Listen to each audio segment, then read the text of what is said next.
আসসালামু আলাইকুম beautiful people, আমি ইমরান। আবারও চলে এলাম নতুন একটি কন্টেন্ট নিয়ে। দীর্ঘ 9 মাস কাজ করা হচ্ছিল না আমার চ্যানেলে, একটু ব্যক্তিগত সমস্যার কারণে, কিন্তু আবার আমি চ্যানেলে ব্যাক করেছি। Welcome my all subscriber and viewers. আজকের কন্টেন্টটি মূলত সাজানো হয়েছে ভিভো V50 লাইট ফুল একটি রিভিউ নিয়ে। ফোনটি মূলত মার্কেটে লঞ্চ করেছে। চলুন তাহলে আমরা মূল কন্টেন্ট নিয়ে চলে যাই।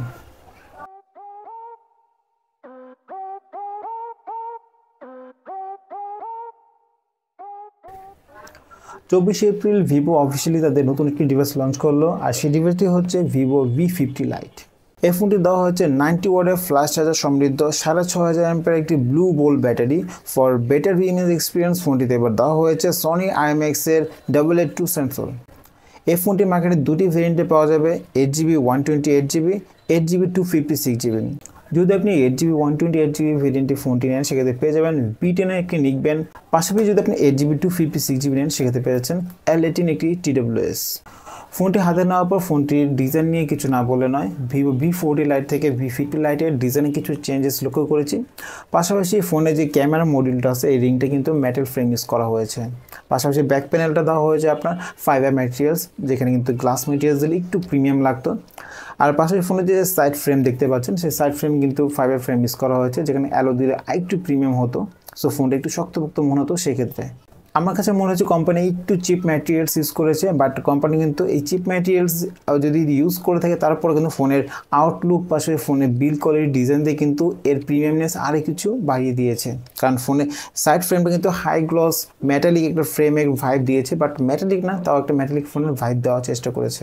ফোনটির পোর্টস এবং বাটন সবই কিন্তু অ্যাকুরেট ছিল। পাশাপাশি ফোনটি কিন্তু দুটি কালার ভেরিয়েন্টে পেয়ে যাবেন, একটি হচ্ছে টাইটানিয়াম গোল্ড, আর একটা হচ্ছে ফ্যান্থম ব্ল্যাক। খুবই চমৎকার লেগেছে আমার ফোনটির ডিসপ্লে, কারণ ডিসপ্লে ইউজ করা হয়েছে AMOLED display with P3 colour game mode. আর ফোনটির লোকাল পিক ব্যাটারি ছিল 1800 নিটস। ডিরেক্ট সানলাইটে গেলে এই 1800 নিটসটা আপনি বুঝতে পারবেন। তাছাড়া নর্মাল নিট ছিল এটা 1300 নিটস। ডিলাইট কন্ডিশন হোক কিংবা ইনডোর কন্ডিশন হোক, যে কোনো কন্ডিশনে ফোনটির ভিউইং এক্সপিরিয়েন্স ছিল খুবই চমৎকার। ফোনটির ডিসপ্লেতে কোনো কালার শিফটিং কিংবা কোনো নেগেটিভিটি দেখা পায়নি। তাছাড়া ফোনে কোনো কন্টেন্ট প্লে করলে খুব চমৎকার লাগছিল ফোনটির বেটার ডিসপ্লে ব্রাইটনেসের জন্য। 6.77 ইঞ্চ ফোনটির স্ক্রিন টু বডি ছিল 94.2%। তাছাড়া ফোনটি আপার এবং লোয়ার বেজেল খুবই ন্যারো ছিল, যার জন্য কোম্পানি ফোনটিকে নামকরণ করা হয়েছে ইনফিনিটি ডিসপ্লে।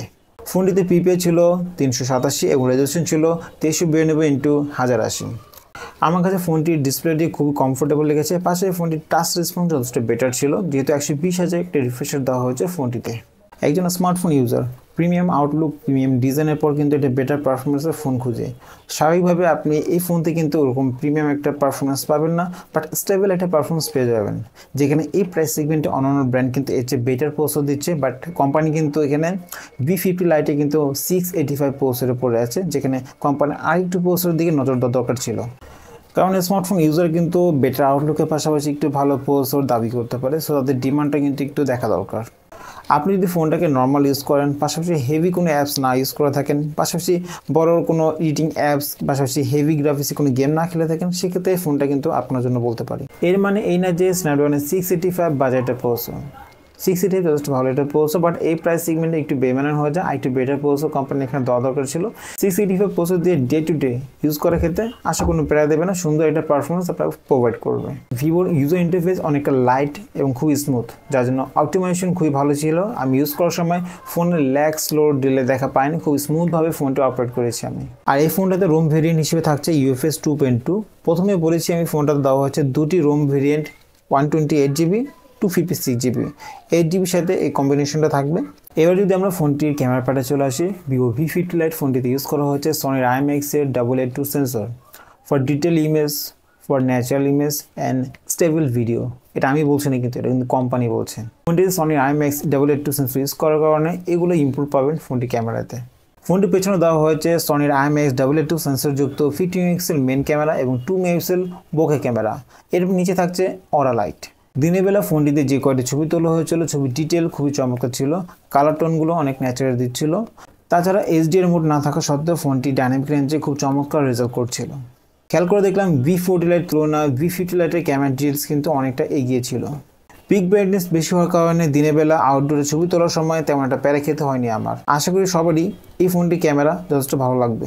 আর ফোনটির ফ্রন্টে দেওয়া হচ্ছে 32 মেগাপিক্সেল সেলফি ক্যামেরা। আমার কাছে পার্সোনালি ফোনটির ফ্রন্ট ক্যামেরার তুলনায় পেছনের ক্যামেরা বেশি বেটার লেগেছে, কারণ ফোনটির পেছনে দেওয়া হচ্ছে সনি IMX-এর 882, যার জন্য ডিটেলসে একটু বেটার পেয়েছি। তাই বলে ফ্রন্ট ক্যামেরাকে ফেলে দেওয়ার মতো ছিল না, যথেষ্ট ভালো মানে কিছু সেলফি তুলছিল, অলরেডি কিছু ক্যাপচার করেছি ছবি স্যাম্পল অলরেডি আপনারা দেখতে পাচ্ছেন স্ক্রিনে। ফোনটির ক্যামেরা এবার মোটামুটি ভালো লেগেছে আমার। আরেকটা বিষয় হচ্ছে লক্ষণীয় হলো ফোনটির পোর্ট্রেট ক্যামেরা। পোর্ট্রেট কিন্তু এবার দুইটা লেন্থে ছবি তুলতে পারবেন, 26mm লেন্থে এবং 52 লেন্থে দুটো ছবি তুলেছি। ছবির ডিটেলস খুবই ভালো ছিল। এইচডি ডিকশনে কিছু কিছু ক্ষেত্রে ঘাটতি থেকে গিয়েছি, বাট অনারবেজে মোটামুটি ভালোই ছিল এইচডি ডিকশনের ক্ষেত্রে। চলুন এবার ফোনটির ফ্রন্ট ক্যামেরা এবং rear camera video quality check করে দেখি আমরা। এই মুহূর্তে আমি ফোনটির ফ্রন্ট ক্যামেরা দিয়ে ফুল এইচডিতে ভিডিও করছি। ভিডিও কোয়ালিটি কেমন আপনারা দেখতেই পাচ্ছেন। আর এই মুহূর্তে আমি ফোনটির পেছনে ক্যামেরা দিয়ে 1080 30 fps এর ভিডিও করছি। 30 fps এর ভিডিও কিন্তু কিছুটা শেক মনে হচ্ছে, একটু কাঁপাকাঁপি করছে, এমনটা লাগছে এই মুহূর্তে। দেখতে পাচ্ছেন 1080 30 fps এর ভিডিও এটা। আর আপনি যদি একটু স্টেবল ভিডিও চান সেক্ষেত্রে আপনি 720p উইথ 60 fps এর ভিডিও করতে পারেন, সেক্ষেত্রে ভিডিওটা কিছুটা স্টেবল মনে হবে, বাট ভিডিও কোয়ালিটি কিন্তু একটু নষ্ট হয়ে যায় এখানে। বাট 1080 হলে একটু বেটার ছবি কোয়ালিটি পাবেন। দেখতে পাচ্ছেন অলরেডি ভিডিও কোয়ালিটি কীরকম হয়েছে। ফোনটির ভিডিও কোয়ালিটি নিয়ে আমি অতটা স্যাটিসফাই হতে পারিনি যতটা ক্যামেরা দিয়ে পেয়েছিলাম স্যাটিসফ্যাকশন। ফোনটিতে সবচেয়ে বেশি চমৎকার জিনিস ছিল ফোনটির ব্যাটারি। ফোনটিতে ইউজ করা হয়েছে 6500 অ্যাম্পিয়ারের blue bolt battery with 5 year battery health. আপনি যদি নর্মাল ইউজার হয়ে থাকেন অনায়াসে 2 দিনের মতো ব্যাকআপ পেয়ে যাবেন, আর যদি একটু হেভি ইউজার হয়ে থাকেন সেক্ষেত্রে মোটামুটি একদিন সুন্দরভাবে কাটিয়ে দিতে পারবেন ফোনটির 6000 অ্যাম্পিয়ার ব্লু বোল্ট ব্যাটারি দিয়ে। এখন কথা হচ্ছে ফোনটির ব্যাটারি যেহেতু অনেক বড়, চার্জ হতে অনেক সময় লাগতে পারে, তাই না? সো কত ওয়ার্ডে চার্জার দেওয়া হয়েছে সেটা জানা দরকার। সো টেনশনে কিছু নেই, এখানে 90 ওয়ার্ডের একটি ম্যাসিভ চার্জার দেওয়া হয়েছে ফোনটিতে। এই চার্জারটা দিয়ে আপনি ফোনটিকে 0 থেকে 100% চার্জ করে ফেলবেন 40 থেকে অলমোস্ট 50 মিনিটের ভিতরে। কোম্পানি ক্লেম করছে এই ফোনটাতে আপনি 27 ঘন্টা ইউটিউব প্লেব্যাক করতে পারবেন এবং 10.5 ঘন্টা গেমিং করতে পারবেন, অর্থাৎ অনলাইন গেমিং করতে পারবেন 10.5 ঘন্টা এই ফোনটিতে আপনি। আর এই ফোনটিতে রান করছে অ্যান্ড্রয়েড ভার্সন 15 এবং ফান্টাস ভার্সন 15। আর ফান্টা যথেষ্ট রিলেভেল একটি ইউজার ইন্টারফেস ভিভোর, আর এটা আমি প্রিভিয়াস টাইমে বলেছিলাম, এবারও বলবো ভিভো যথেষ্ট রিলেভেল একটা ইউজার ইন্টারফেস দিয়েছে। সো এই ফোনটা স্মুথভাবে ফোনটি অপারেট করতে পারবেন এই ইউজার ইন্টারফেস। এবার সময় হয়েছে ফোনটির ভালো দিক এবং খারাপ দিক নিয়ে কথা বলা। ফোনটির সবচেয়ে খারাপ দিক দিয়ে শুরু করি আগে। প্রথম যে খারাপ দিকটি লিখেছে সেটা ফোনটির বিল্ড কোয়ালিটি। ফোনটিতে কিন্তু ব্যাক প্যানেল ইউজ করা হয়েছে ফাইবার ম্যাটেরিয়ালস, যেখানে কোম্পানি গ্লাস ম্যাটেরিয়ালস করলে একটু প্রিমিয়াম হতো। আরেকটা বিষয় হলো ফোনটি সাইড ফ্রেমটা কিন্তু এটা ফাইবার দেওয়া হয়েছে, এটা হাই গ্লস ফ্রেম ইউজ করছে, বাট কিন্তু ম্যাটালিক কিংবা অ্যালো বডি ইউজ করেনি। সেখানে অ্যালো করলে আসলে ফোন আরেকটু বেশি শক্তপোক্ত হতো, আর দিন শেষে খুবই প্রিমিয়াম লাগতো ফোনটাকে। আর দ্বিতীয় যে বিষয়টি ভালো লাগেনি সেটা হলো ফোনটির সিপিইউ পারফরমেন্স এই প্রাইস সেগমেন্টে অনেক বেশি কম হয়ে যায়। আর একটু বেটার সিপিইউ দেওয়া দরকার ছিল কোম্পানি বেটার পারফরমেন্সের জন্য, যেখানে অন্যান্য ব্র্যান্ড যেখানে এর চেয়ে বেটার সিপিইউ দিচ্ছে, সো কোম্পানি কেন পিছিয়ে থাকবে? সো একটু বেটার সিপিইউ এখানে তো আশা করা যায়। সিপিইউ পারফরমেন্স এখানে কিছুটা কম লেগেছে আমার কাছে।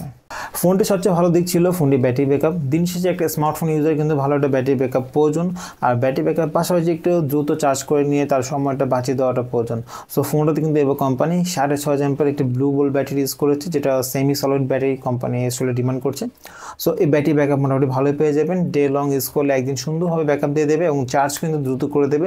সো এটা কিন্তু ফোনের একটা বড় একটা প্লাস পয়েন্ট বলতে পারেন। দ্বিতীয় যে বিষয়টি বলবো ফোনের ক্যামেরার ক্ষেত্রে বলবো। ক্যামেরার ক্ষেত্রে কোম্পানি দেবো সনির IMX-এর 882 সেন্সর ইউজ করছে for better image quality, detail এবং স্টেবল ভিডিওর জন্য। পাশাপাশি তৃতীয় যে পয়েন্ট আমার ভালো সেটা হলো ফোনের ভেজেল এরিয়া। ফোনটির চারদিকে কিন্তু ভেজেল খুব ন্যারো ছিল, 94.2 রেশিও ছিল ফোনটির বেজেল এরিয়াতে। তো বেজেল বা ভিউইং এরিয়াস অনেক বেশি পাচ্ছি, যার জন্য ফোনটা ডিসপ্লেটা খুবই চমৎকার লাগছিল ফোনটি ইউজ করার সময়। পুরো ভিডিও জুড়ে আমি চেষ্টা করেছি ফোনটির ভালো দিক খারাপ দিক পাশাপাশি ফোনটির সব কিছু গুণগত বৈশিষ্ট্য তুলে ধরার। এই বাজারে কিন্তু গ্রে মার্কেটে গেলে আপনি 30,000 টাকা বাজারে ভালো কিছু কনফিগারেশনের ফোন পেয়ে যান, বাট দিন শেষে আমি করবো অফিসিয়াল ফোন নেওয়ার জন্য দিন শেষে প্যারামুক্ত থাকবেন। যদি আমার ওপিনিয়ন জানতে চান সেক্ষেত্রে আমি বলবো এই প্রাইসে কিন্তু মার্কেটে আর কিছু ব্র্যান্ড আছে, ওয়েল নোন যে ব্র্যান্ড আছে সেগুলোর ব্র্যান্ডের কিছু প্রোডাক্ট ঘাটাঘাটি করতে পারেন, হয়তো বা সেখান থেকে একটা পছন্দ হয়ে যেতে পারে, বাট এটাও হতে পারে যে সেটা পছন্দ না এটাও পছন্দ হতে পারে। সো যেটা ভালো লাগে আপনি সেটা কিন্তু নিতে পারবেন। এই ছিল মূলত আজকের ভিভো V50 লাইটের ফুল রিভিউ। আমি চেষ্টা করেছি পুরো ভিডিওতে V50 লাইট সম্পর্কে বিস্তারিত একটা ধারণা দেওয়া, যার জন্য ভিডিওটা আজকে একটু বড় হয়ে গেছে, তার জন্য আমি সবার কাছে ক্ষমা প্রার্থী। পুরো ভিডিওটা কার কাছে কেমন লাগলো অবশ্যই কমেন্টে জানাবেন। যদি কোয়েশ্চেন থাকে অবশ্যই সেটা কমেন্টে শেয়ার করে দেবেন। আমি চেষ্টা করবো প্রত্যেকটা কোয়েশ্চেনের অ্যান্সার দেওয়ার জন্য। আর ভিডিওটি শেষ করার আগে অনুরোধ থাকবে সবার কাছে, আমার চ্যানেলটিকে সাবস্ক্রাইব করে আমার সাথে থাকবেন এবং পাশে থাকা বেল বাটনটি ক্লিক করে দেবেন, যাতে করে পরবর্তী ভিডিও নোটিফিকেশন সর্বপ্রথম আপনার কাছে চলে আসে। সবার সাথে দেখা হচ্ছে নেক্সট ভিডিওতে। ততক্ষণ পর্যন্ত সবাই ভালো থাকবেন, সুস্থ থাকবেন।